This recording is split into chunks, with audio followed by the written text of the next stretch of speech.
ദൈവത്തിന്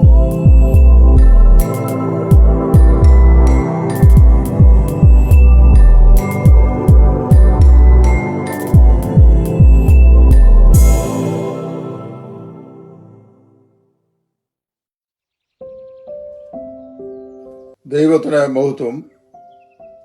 നല്ല വചനം പേജിലൂടെ നമ്മൾ പഠിച്ചുകൊണ്ടിരിക്കുന്ന പുതിയ നിയമത്തിലെ ബൈബിൾ വചനങ്ങളിൽ കൂടിയുള്ള രക്ഷാ നഷ്ട സാധ്യത വചനങ്ങൾ, അതാണ് നമ്മൾ ഇപ്പോൾ പഠിച്ചുകൊണ്ടിരിക്കുന്നത്. അതിൽ ഇന്ന് ചിന്തിക്കാൻ ആഗ്രഹിക്കുന്നത് 1 കൊരിന്ത്യർ 10-ാം അധ്യായത്തിന്റെ 1 മുതൽ 12 വരെയുള്ള വാക്യങ്ങളിൽ പരാമർശിക്കപ്പെടുന്ന മരുഭൂമിയിൽ വെച്ച് പട്ടുപോയ ജനത്തെ സംബന്ധിച്ചാണ്. ഈ വേദഭാഗം വായിക്കുമ്പോൾ മിസ്രൈമിൽ നിന്ന് പുറപ്പെട്ട് ചെങ്കടൽ കടന്ന് മരുഭൂമിയിൽ എത്തിയ ഇസ്രായേൽ ജനം മരുഭൂമിയിൽ വീണുപോയത് നമുക്ക് ദൃഷ്ടാന്തമായിരുന്നു എന്ന് പറയുന്നതിനാൽ നാം രക്ഷിക്കപ്പെട്ട് സ്നാനപ്പെട്ട് ആത്മീയ ആഹാരവും ആത്മീയ പാനീയവും കഴിച്ച ശേഷവും നമ്മുടെ ആത്മരക്ഷ നഷ്ടപ്പെട്ടു പോകാൻ സാധ്യതയുണ്ട് എന്ന് പറയുന്നു. അതാണ് ഇപ്പോൾ നമ്മൾ ചിന്തിക്കാൻ പോകുന്നത്.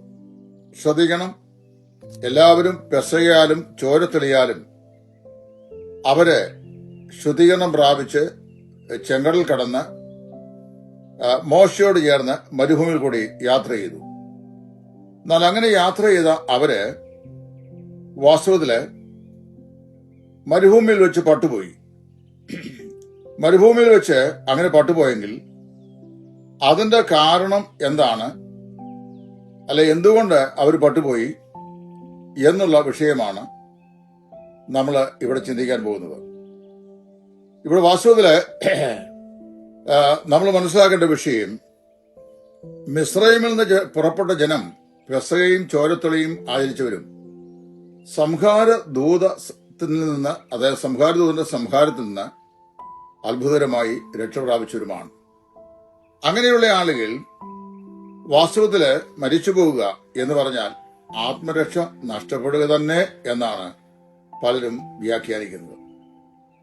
ഇതിന് നമ്മൾ പറയാനുള്ള മറുപടി 6 ലക്ഷം ഇസ്രായേലിയരുടെ മരണം എന്ന ഭാഗം ഇതിനു മുമ്പ് നമ്മൾ പഠിച്ചപ്പോൾ വിശദമായി ഞാൻ പറഞ്ഞതാണ്.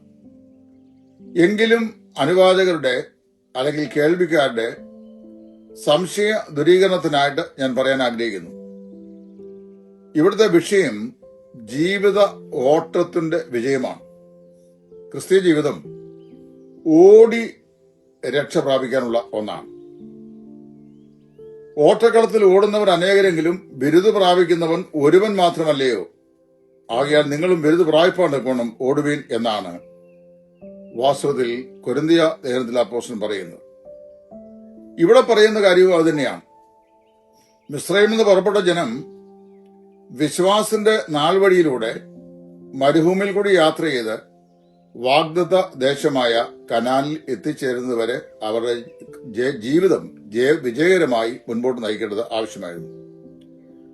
ഉന്നത ക്രിസ്തീയ ജീവിതത്തിലെത്താതെ സാമാന്യ ജീവിതത്തിൽ വെച്ച് അവസാനിക്കുന്ന വിശ്വാസികൾക്ക് ദൃഷ്ടാന്തമാണ് ഇവിടെ പറയപ്പെടുന്ന ഈ വിഷയം. അവരാരും നരകത്തിൽ ചെന്നതായി ഈ വേദഭാഗത്തൊന്നും പറഞ്ഞിട്ടില്ല. അവർ മരുഭൂമിയിൽ വെച്ച് പട്ടുപോയി. നമ്മൾ ചിന്തിക്കുന്ന പോലെ രക്ഷയ്ക്ക് 3 ഘട്ടങ്ങളാണുള്ളത്: ദേഹരക്ഷ, ദേഹരക്ഷ, ആത്മരക്ഷ. ദേഹരക്ഷ ഇനിയും പ്രാപിക്കുവാനുള്ളതാണ്, ശരീരത്തിന്റെ വീണ്ടെടുപ്പായ പുത്രത്വം. ദേഹരക്ഷ ഇപ്പോൾ പ്രാപിച്ചുകൊണ്ടിരിക്കുന്നതാണ്. ആത്മരക്ഷ നാം പ്രാപിച്ച് കഴിഞ്ഞതാണ്. ഇവിടെ എന്താണ് അപ്പോസ്തലൻ പറയുന്നത് നോക്കണം. അവർ മോഹിച്ചതുപോലെ നാം ദുർമോഹികൾ ആകരുത്. മിസ്രൈമിൽ നിന്ന് പുറപ്പെട്ട ഈ ജനം അവർ മോഹപരവശരായി ദുർമോഹികളായി തീർന്നു. അവരിൽ ചിലരെ പോലെ നാം വിഗ്രഹാരാധികൾ ആകരുത്. അവർ ദുർമോഹികളായി, വിഗ്രഹങ്ങളായി. അവർ പരസംഗം ചെയ്തതുപോലെ നാം പരസംഗം ചെയ്യരുത്. അവർ കർത്താവിനെ പരീക്ഷിച്ച പോലെ നാം കർത്താവിനെ പരീക്ഷിക്കരുത്. ഈ വിധത്തിൽ തെറ്റി പോകാതിരിക്കുന്നതിനുള്ള ബുദ്ധി ഉപദേശമായിട്ടാണ് ഇവിടെ പറയുന്നത്. അവരെല്ലാവരും ചെങ്കടൽ കടന്ന് മരുഭൂമിയിൽ എത്തിയെങ്കിലും മരുഭൂമിയിൽ വെച്ച് പട്ടുപോയി എന്ന് അപ്പോസ്തലൻ പറയുന്നു. ഇവിടെ ജീവിതം നഷ്ടമാകുന്നു. ജീവിതരക്ഷ കിട്ടിയത് സാരം. ആത്മരക്ഷ പ്രാപിച്ച വിശ്വാസി ജീവിതരക്ഷയും കൂടെ പ്രാപിച്ചു വേണം തന്റെ ജീവിതത്തിൽ വിജയകരമായി ഓടി പര്യവസാനിക്കുവാൻ.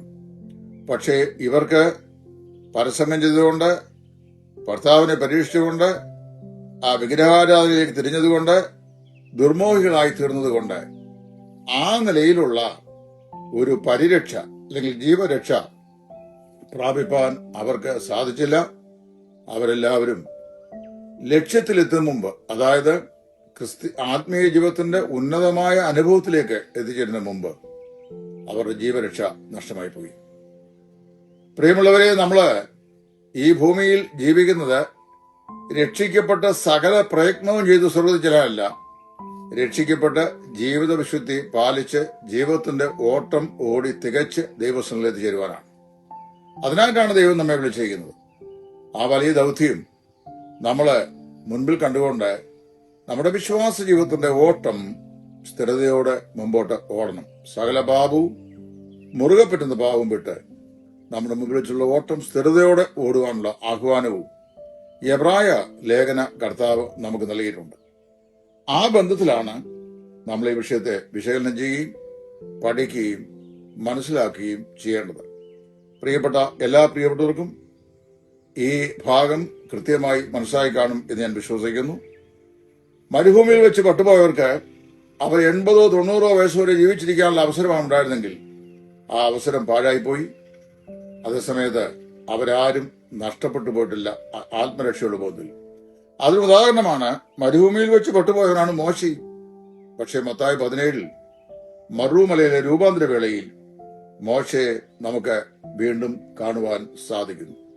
അതുകൊണ്ട് ഇത് ആത്മരക്ഷാ നഷ്ടമാണെന്ന് തെറ്റായി വ്യാഖ്യാനിക്കുന്ന ആളുകളുടെ തെറ്റായ വ്യാഖ്യാന വശത്തെ ഒന്ന് കറക്റ്റ് ചെയ്യാൻ വേണ്ടി ഞാനത് പറഞ്ഞു എന്ന് മാത്രമേ ഉള്ളൂ.